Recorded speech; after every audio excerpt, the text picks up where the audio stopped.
So we're going to use our answer from the last problem that we did, the last video, minus 5314 kilojoules per mole for our C4H10 reaction. I'm just going to slide it up out of the way here a little bit, and we're going to do a follow-up calculation. So based on this calculation, if 500 grams of CO2 is produced,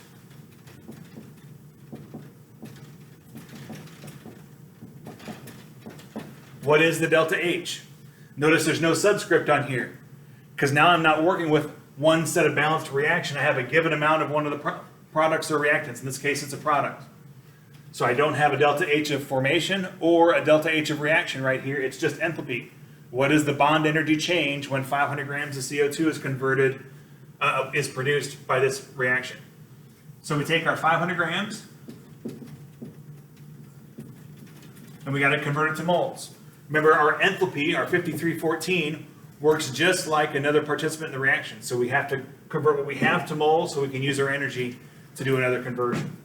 Okay, so 1 mole of CO2. Up top, we need to know how many grams that is.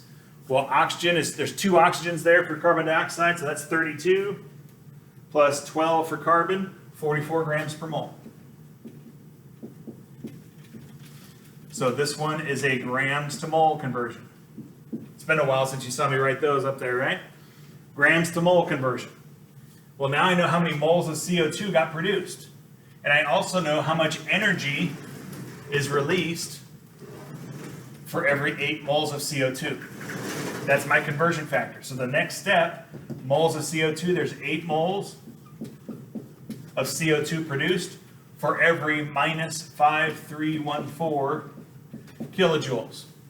I don't need kilojoules per mole right here, even though that's what's up here, because the mole is down there.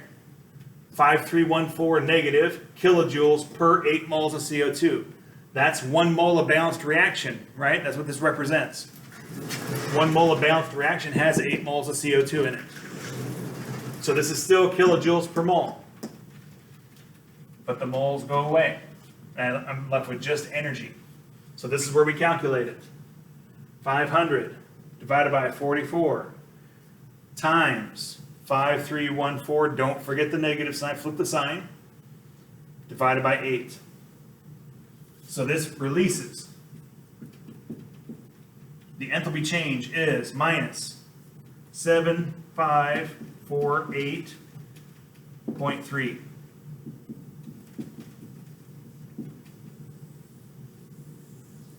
And every time you come up with an enthalpy of reaction, like we did up here, you can calculate the enthalpy change for any quantity of any of the products or reactants using this conversion right here.